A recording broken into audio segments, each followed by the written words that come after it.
Ya oke guys, balik lagi bersama saya di F2 Farm. Nah, untuk konten kali ini saya mau bahas tentang maggot lagi nih guys. Kebetulan saya lagi di farm cabang Keranggan ya. Ini emang cukup besar farmnya itu, terutama di maggotnya gitu ya. Kita ini skala industri gitu maggotnya, jadi sehari itu bisa panen 1 kuintal gitu. Nah, tapi yang saya bahas di sini yaitu penyebab telur BSF itu tidak menetas gitu ya. Pasti banyak faktornya guys. Nah, ini nggak saya yang ngisi, ini saya minta bantuan ke ibu saya yang ngisi di sini ya. Nah, karena dia kan di sini ahli gitu dari maggot. Ya saya juga tahu gitu guys, cuman ya di sini kita kasih ibu saya gitu ya untuk yang sebagai yang ngasih ilmunya gitu ya.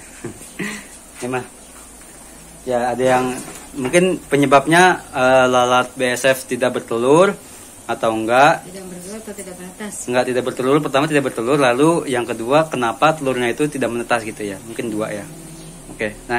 Nah guys, ini ibu saya namanya Ibu Sulistiawati. Halo. Jadi beliau ini pengurus dari farm 2 ya, Keranggan sama yang di TPST MBR yang di Bogor gitu guys. Nah, beliau ini dipercaya untuk mengurus maggotnya dan juga pengolahan sampahnya gitu guys. Nah, kebetulan ini ibu saya nih. Jadi saya ikut terjun sama ibu saya nih. Nah, oke Ma, gimana Ma?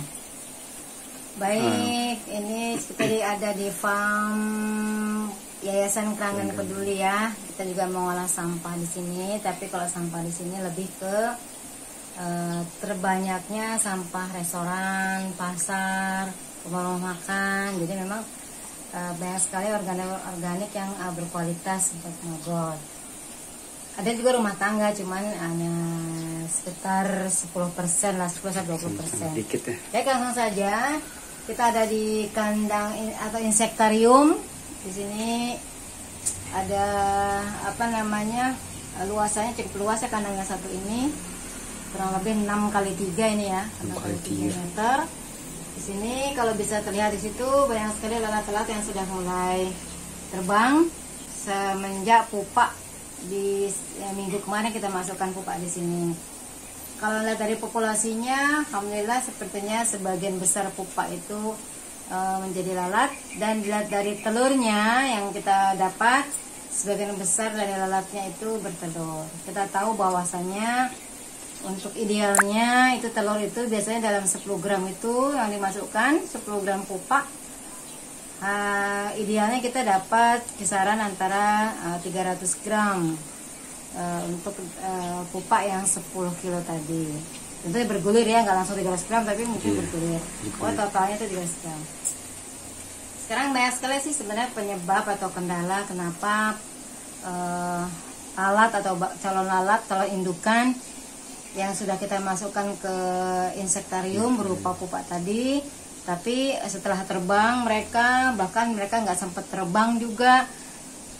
Di sini terus ada terbang tapi juga tidak ada telurnya, jadi memang banyak sekali kendala. Sebenarnya masalahnya satu, kita lihat dulu dari kualitas awal kita penciptaan pupa itu tadi.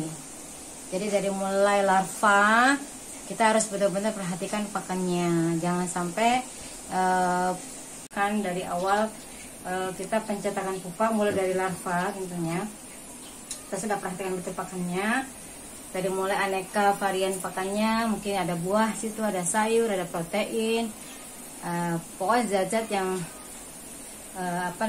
yang banyak kandungan gizinya lah, kalau kata manusia mah seperti itu. Pun dengan lalat juga sama sebenarnya, dia juga perlu nutrisi-nutrisi yang seperti ada karbon, ada protein, ada lemak dan sebagainya. Karena kenapa itu juga untuk berpengaruh terhadap penciptaan pupa yang terbaik. Dan juga jangan kelewat, kalau kelewat pakan, nah ini yang suka terjadi. Karena pupa kita seolah-olah hilang konsentrasi sebenarnya full di maggotnya. Padahal pupa juga harus perlu perhatian khusus. Malah justru lebih perhatiannya. Karena kita justru terlupa ngasih pakan. Lewat dari 3 hari pupa itu sudah kering pakannya, tidak dikasih pakan lagi, nah ada terjadilah pergantian kulit. Itu juga akhirnya pupa yang sudah kembali muda lagi seperti itu seolah. Nah itu satu, jadi perhatikan pakan awal. Yang kedua, perhatikan pupa itu yang bagus, dia harus migrasi dengan sendirinya. Perhatikan juga di sini tanggal usianya, umur berapa. Nah, ada wah-wahnya dia mencapai usia migrasi seperti itu. Nah, kemudian yang faktor yang lain juga adalah ketika dia sudah migrasi, prepupa tadi jangan lupa segera ditidurkan. Kenapa? Karena kalau dia tetap dibiarkan tidak tidur, dia terus bergerak, itu juga akan menguras energi yang disimpan tadi untuk persiapan dia sebagai lalat tentunya. Dia sering banyak bergerak, akhirnya dia energinya terkuras lagi. Akhirnya ketika dia menjadi lalat, nah dia sudah kehilangan energi untuk kawin, biasanya gitu juga. Tuh, ditidurkan istilahnya adalah ditaruh di ruang yang gelap, jangan ditaruh di ruang yang terang. Karena pencahayaan itu membuat pupa itu terus bergerak. Tapi kalau ditaruh tempat yang gelap, dia otomatis dengan sendiri dia akan tidur atau diam, sehingga cepat menjadi pupa. Nah, itu juga perlu diperhatikan. Itu salah satu kendalanya itu.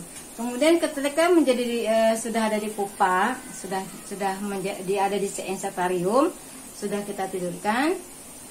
Nah, di situ juga perhatikan satu, pencahayaan, jangan sampai di insektarium kita taruh di ruang yang terang. Itu juga membuat dia lambat menjadi lalat. Kemudian yang kedua, predator, hati-hati, perhatikan kanan kiri, cicak, tikus dan sebagainya. Karena kalau pupa yang kita tidurkan tadi, yang kita taruh di insektarium tadi terganggu oleh tikus, predator lain, nah itu juga mengganggu mereka. Jadi mereka tidak tidur gitu. Tapi mereka putus bergerak karena khawatir di sekitarnya itu ada predator. Nah itu juga berpengaruh. Jadi perhatikan betul kondisi ruangan itu benar-benar bebas dari predator. Nah, setelah itu diperhatikan keduanya adalah ketika dia sudah menjadi lalat, perhatikan juga satu, minumnya dia. Minum, saat itu harus diberikan minum lihat kondisi situasi. Kalau memang hujan terus menerus, boleh kita berikan minum sekali saja cukup. Karena pas udah lalat tuh enggak ini ya, udah nggak makan lagi ya dia. Sebenarnya masih makan, cuma makannya tidak padat tapi cair. Gitu. Dia tidak makan padat seperti waktu di pembesaran, tapi dia makannya cair. Kalau kita mau semprotkan air dicampur madu itu lebih bagus, lebih bagus lagi. Kualitas telurnya akan lebih banyak lagi seperti itu. Tapi kalau enggak pun kita semprot dengan air juga itu juga tidak masalah seperti itu. Itu juga sudah mencukupi karena sebenarnya energi dia itu sebenarnya dia sudah kumpulkan waktu dia di larva pembesaran tadi. Jadi ketika dia menjadi pupa sebenarnya sudah menyiapkan tenaganya itu. Tapi kalau mau disuplai tenaga lagi dengan bantuan air manis ya nggak apa-apa juga, atau sari buah itu lebih baik. Tapi memang kendalanya pasti karena manis nanti banyak predator semut yang masuk biasanya seperti itu. Tapi nggak apa-apa, terserah kalau bisa mengatasi itu ya mangga aja.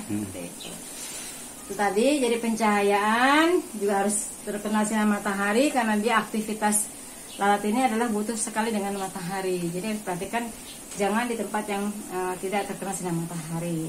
Dan jam-jam kawin mereka itu di antara jam 9 sampai dengan jam 12 lah, di antara itu. Jadi kalau bisa aktivitas di antara itu jangan masuk-masuk.